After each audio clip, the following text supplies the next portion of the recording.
안녕하세요. 돈이 되는 투자입니다. 오늘의 주제는 생각의 틀이 중요합니다라는 주제입니다. 생각하지 않고 살면 사는 대로 생각하게 되죠. 다른 사람의 생각을 여러분 참조할 수는 있겠지만요. 투자는 멘탈 싸움이기 때문에 자신만의 생각이 없으면 올해 상반기 경험했던 것처럼 엄청난 자산 가격 하락에서 멘탈이 흔들릴 수밖에 없습니다. 그런 게 사람입니다. 예. 특별한 게 아니에요. 제가 20년 가까이 이제 투자를 해오면서 느낀 거는요. 심플해요. 투자자란 남들보다 높은 품질, 고품질의 생각을 통해서 꾸준히 시장보다 좋은 수익이라는 성과를 내는 직업이라고 생각합니다. 머릿속에서 생각하는 거죠. 생각이라는 노동을 하는 게 바로 투자자입니다. 그렇다면 우리는 어떻게 고품질의 생각을 할 것인가 한번 진지하게 생각해 볼 필요가 있습니다. 우리 머릿속에서 이루어지는 생각의 프로세스를 공장에서 제품을 생산하는 공정과 마찬가지라고 한번 생각해 볼게요. 이렇게 말이죠. 자, 그래서 좋은 판단을 내리기 위해서는 좋은 정보를 투입해야 됩니다. 인풋, 아웃풋. 노이즈와 시그널을 구분하는 것이 첫 번째 공정입니다. 원재료부터 이상하게 들어가면 안 되잖아요. 좋은 게 나올 수가 없어요. 세상에 정말 많은 정보가 있습니다. 너무너무 많아요. 많은 게 탈입니다. 시그널보다 더 많은 노이즈가 생산 공정의 첫 단계부터 투입되면 절대 좋은 품질의 결과물 판단이 나올 수 없는 거겠죠. 자, 그렇다면 신호와 소음을 구분하는 방법은 무엇일까? 금융시장의 감정을 드러내는 매일매일의 헤드라인 뉴스 기사 제목들은 소음일 가능성이 훨씬 높아요.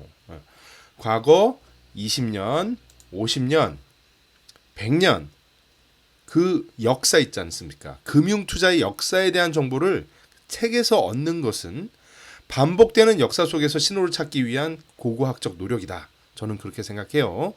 그래서 제가 책을 계속 많이 이제 권해드리고 그 책도 사실 금융의 역사에 대한 책이 상당히 많죠. 뭐 유대인 이야기, 뭐 중국 경제 역사, 뭐 사피엔스 이런 책들 말입니다. 올해 저는 6월 달에 발간한 닷컴 2.0 리포트를 통해서 2022년을 2000년도에 닷컴 버블 시기에 빗댄 적이 있어요.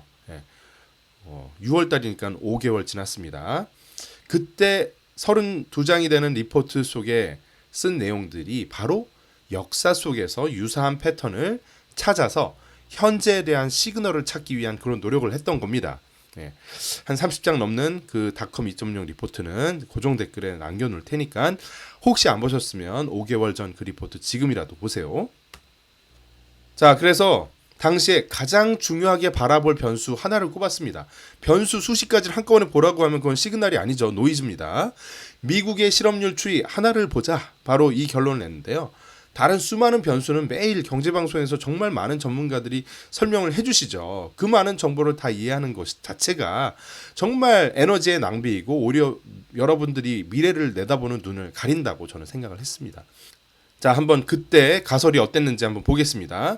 기준금리가 상승하는 과정에서 기업들이 사업 확장 계획은 보수적으로 줄어들고 일반 소비자들의 심리 또한 위축돼서 물가지수 하락할 가능성이 높다. 고혈압약이 먹힌다는 이야기다.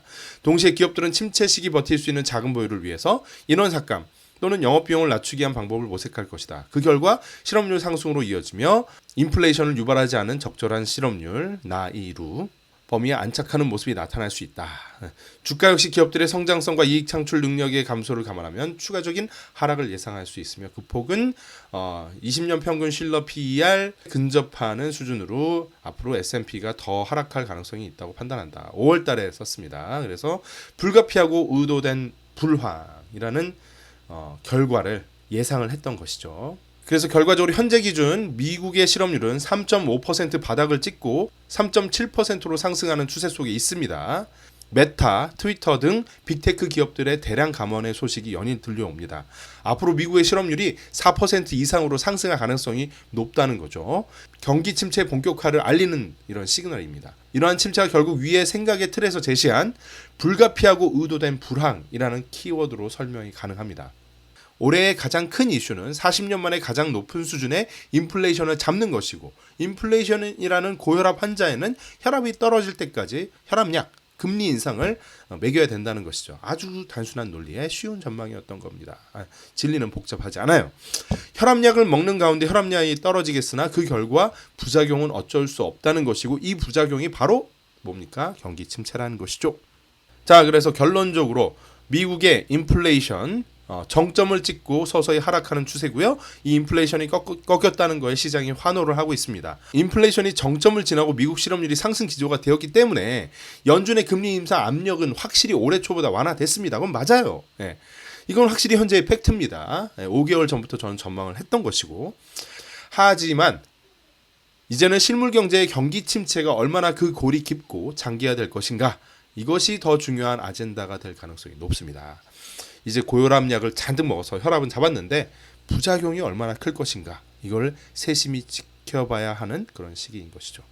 지난주 금요일 11월 11일에 인플레이션 피크 아웃에 막 환호했던 주식시장이 앞으로 한 달, 두 달 내에 이제 금리 인상보다 더 무서운 것은 경기 침체야, 뭐 이런 논조의 헤드라인이 신문지상을 장식할 가능성도 상당히 높습니다. 실물 경기 침체의 공포가 진짜 본격화된다라는 이런 분위기로 주가 하락의 이유를 설명할 시기가 올 수가 있다라는 걸 미리 이미지 트레이닝으로 머릿속에 시나리오로 갖고 있으면 마음이 편하다는 것이죠. 이런 시나리오들이 바로 생각의 틀이라는 것입니다. 생각의 틀. 현상의 이면에 놓인 위험을 동시에 봐야 합니다. 현상만 바라보면 안 되는 것이죠. 오늘은 호재였던 이유가 내일의 악재로 변신하는 것이 주식시장입니다.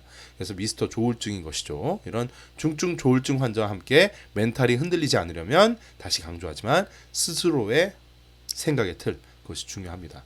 저희 생각의 틀이 무조건 맞다는 것이 아니고요. 여러분 스스로의 생각의 틀을 가지시기 바라고, 그런 틀을 만드는 과정에서 제 도움이 필요하면 언제든지 돈투 유튜브 채널에 댓글로 남겨주십시오. 악플은 사양하고요. 도움을 요청하시는 댓글에는 제가 언제든지 달려와서 도움을 드리겠습니다. 자, 6월 닷컴 2.0 리포트 인트로 부분에서 제가 계절을 이야기했습니다. 계절 변화를 느끼는 농부의 마음으로 투자하기. 농부는 매일 날씨를 정확히 예측할 수 없다. 하지만 계절에 대한 판단은 정확히 해야 한다. 봄과 가을의 온도는 비슷하다. 하지만 이후에 전개될 상황은 정반대다. 봄에 뿌리는 씨앗은 열매를 맺을 수 있지만 봄과 같은 온도에 늦가을에 씨를 뿌리면 겨울에 얼어 죽고 만다. 많은 투자가들이 날씨를 맞추려고 맨날 애쓰고 날씨의 중계에만 귀를 기울인다. 답답하죠? 시장 참여자들이 매일매일의 반응과 감정적 동요에 지속 관심을 기울이는 것은 맞추지 못할 대상에 대한 미련을 못 버리는 낭비적인 행동이다. 그렇게 생각합니다. 투자는요, 승리의 확률을 높이는 게임이다. 이 승리의 확률을 높이기 위한 나의 사고의 틀, 이거에 대한 이야기를 오늘 드린 거고요. 계절 변화에 대한 파악은 감정을 좀 덜어내고 장기적인 시각으로 멀리서 바라보면 확률 높게 전망 가능합니다. 그래요. 5개월 전에 바라봤던 내용 지금도 변함없이 저는 그렇게 똑같은 틀로 바라봅니다. 충분히 많은 정보들이 미리 흘러나와도 사람들은 인지적 관성으로 인해서 현재 우리가 어느 방향으로 흘러가는지 파악 못하고 그냥 오르락 내리락 막 헤맬 때가 너무 많아요. 우리는 우리가 스스로 세워놓은 원칙에 의해서 과거 역사적 사례를 통해 최대한 지금이 어느 계절에 속해 있는지 파악하고자 노력합니다. 저와 비전 크리에이터 그렇습니다. 그 닷컴 2.0 리포트는 그러한 노력의 결과물이라는 것을 밝히면서 이제 이야기를 시작했습니다. 이러면서 이제 30 몇 장을 썼죠. 말씀드린 것처럼 생각의 틀을 통해서 스스로 세워놓은 가설을 검증해야 합니다. 가설이 검증되는 과정에서 시간이 지남에 따라서 경험은 쌓이고, 가설 검증이 실패하든 성공하든 경험을 통해서 생각의 틀은 더욱 고도화될 수 있습니다. 당시 이 리포트를 쓰면서 인트로에 남겼던 말을 또 캡처를 해드릴게요. 가설은 항상 겁나죠. 정답이 아닐 수 있습니다. 틀릴 위험을 무릅쓰고 이러한 리포트를 기록으로 남겨야 틀리더라도 오답 노트를 통해 지속 성장 발전한다고 믿기 때문에 이걸 남깁니다. 하면서 응원을 부탁한다는 말씀을 드렸는데 아무도 응원 안 하시는 것 같아요. 서운해. 자신만의 가설을 공개적으로 이야기한다는 것은 잘해야 본전이고 틀리면 창피한 일일 수 있어요. 하지만 두렵더라도 가설을 검증하는 테스트를 지속해야지 스스로 성장한다고 믿고 있습니다. 창피함은 잠시지만 성장은 계속된다. 괜찮지 않습니까? 이 이야기. 이런 믿음을 가지고 앞으로도 틀릴 때 틀리더라도 지속 저와 비전 크리에이터는 우리만의 독립적인 관점을 공유하겠습니다. 항상 이런 얘기 하죠. 우리는 좋은 기업에 투자하고 싶어요. 좋은 창업가에 투자하고 싶어요. 근데 생각해 봅시다. 우리는 좋은 투자가인가? 나 스스로는 부끄럽지 않은 태도를 지닌 투자가인가? 나의 투자가 확률을 지속적으로 높일 수 있는 그런 좋은 사고의 틀을 지닌 투자가인가? 오늘도 저 스스로 그러한 질문을 던지면서 이 영상을 남기고요. 하루를 시작해 봅니다. 2022년 11월 13일 아침 8시 반에 이상 돈이 되는 투자였습니다. 구독, 좋아요, 알림 설정 꼭 해주세요. 바이바이.